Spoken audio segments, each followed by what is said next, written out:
what he's telling you in light of all the lies he's told you about the whole issue relating to COVID. He still hasn't even acknowledged that he knew this was happening, knew how dangerous it was going to be back in February, and he... Those were the words that Biden stated when he was asked about the current COVID-19 crisis. Good evening, I am your host and producer, Julio Cardero. And I will give you some thoughts for you to infer. Will the pandemic in 2021 be better or worse?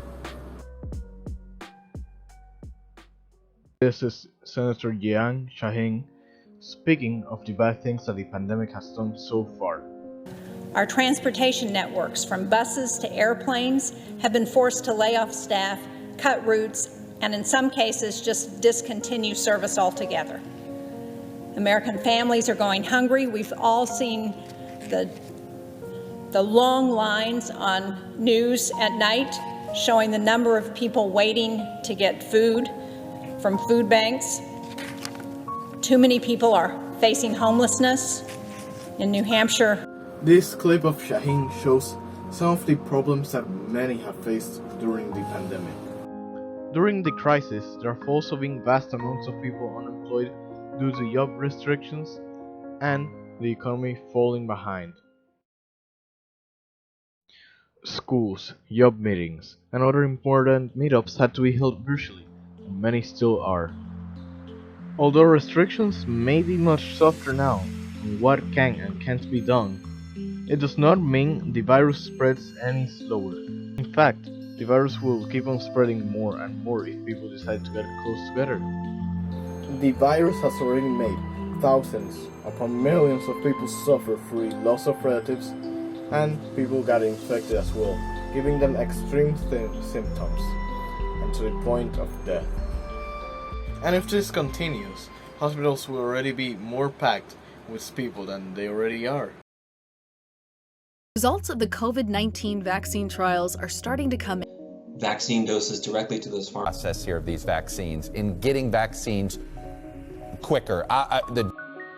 Luckily, around the end of last year, a vaccine was being tested and was announced to be used soon for the general public. At 6:31 this morning, a grandmother in a donated Christmas sweater made history. 90-year-old Margaret Keenan became patient A, the first person in the world to receive a clinically tested and proven COVID vaccine. It was fine. It was fine.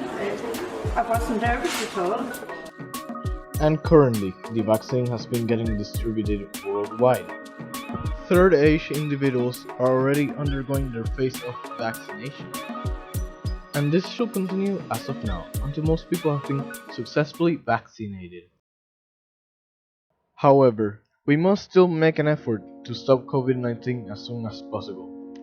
And if we don't work as a team, the pathogen will start to mutate and could get more contagious and dangerous, to the point of symptoms getting worse and worse, which we might have to make us stop contact altogether.